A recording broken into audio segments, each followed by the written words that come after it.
Welcome Banarasi बाबू club में आपका स्वागत है। आज हम उस मौत के खेल की बात करेंगे जहां एक गलती का मतलब था पूरा देश तबाह हो जाना। परमाणु बम।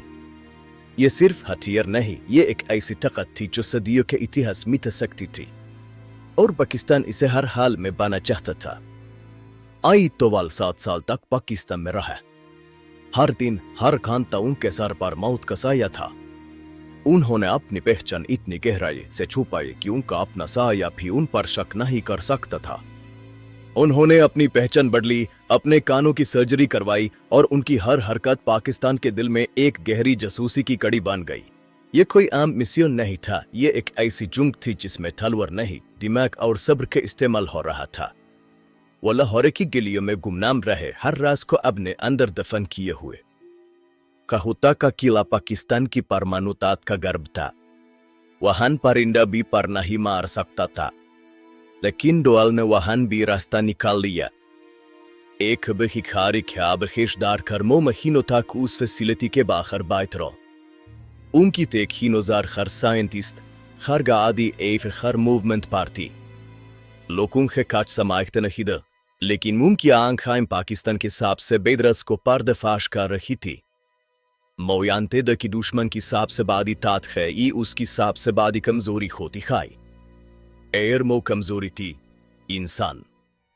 मो उन साइंटिस्ट के रास्ते उनकी आदतें नेहरूं के हर एक कदम का हिसाब रख फ्रोद। इंटेलिजेंस की दुनिया में सबसे बड़े सबूत अक्सर सबसे मामूली चीजों में मिलते हैं। दोवल ने पता लगाया कि फैसिलिटी के साइंटिस्ट एक खास बार्बर शॉप पर जाते हैं। वहां से उन्होंने उनके बालों के नमूने इकट्ठा किए। क्यों? क्योंकि रेडियो एक्टिव यूरेनियम के माइक्रोस्कोपिक निशान बालों में हमेशा के लिए कैद हो जाते हैं। ये वो स्मोकिंग गन था जिसका पाकिस्तान के पास कोई जवाब नहीं था। इन बालों ने भारत को वो सबूत दिया जिसकी वजह से दुनिया ने पाकिस्तान की झूठी शराफत को पहचान लिया।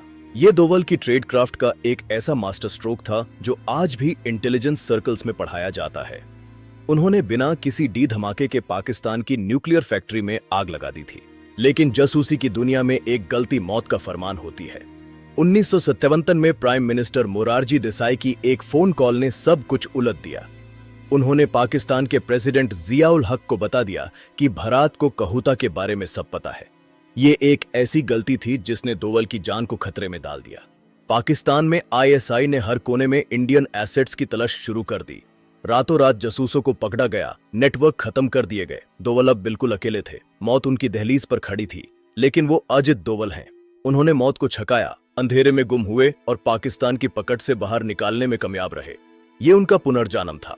दोवाल के लए हुए सबूतों ने पाकिस्तान को 15 साल पीछे धकेल दिया। फ्रांस ने अपना न्यूक्लियर प्लांट डील कैंसिल कर दी। अमेरिका ने दबाव बढ़ाया। डॉक्टर एक्यू खान को अब न्यूक्लियर पुर्जों के लिए स्मगलिंग का रास्ता चुनना पड़ा। नॉर्थ कोरिया और लिबिया से पुर्जे लाने में उन्हें बरसों लग गए।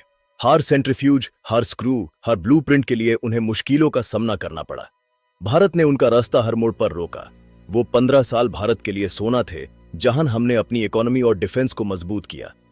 पाकिस्तान थक चुका था, उलझ चुका था और उनका परमाणु सपना अब एक धुंधला ख्वाब बन चुका था। ये भारत की इंटेलिजेंस की सबसे बड़ी जियोपॉलिटिकल जीत थी। और फिर आया मई 1998। भारत ने पोखरान में दी धमाका करके दुनिया को बता दिया कि असली शेर कौन है। पाकिस्तान जो 15 साल से रोक कर बैठा था, यूज अब हदबाडी में परीक्षण करना पड़ा। बिना पूरी तैयारी के, बिना पूरी टेक्नोलॉजी के। जगह में उन्होंने टेस्ट्स तो किए, लेकिन उनकी टेक्नोलॉजी भारत के मुकाबले पुरानी थी। दोवल द्वारा दिलवाया गया वो 15 साल का वक्त भारत की सबसे बड़ी ताकत बन गया।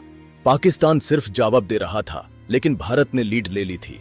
हम परमाणु शक्ति बन चुके थे और हमारा दुश्मन अब भी पुरानी फाइल्स में उलझा हुआ था।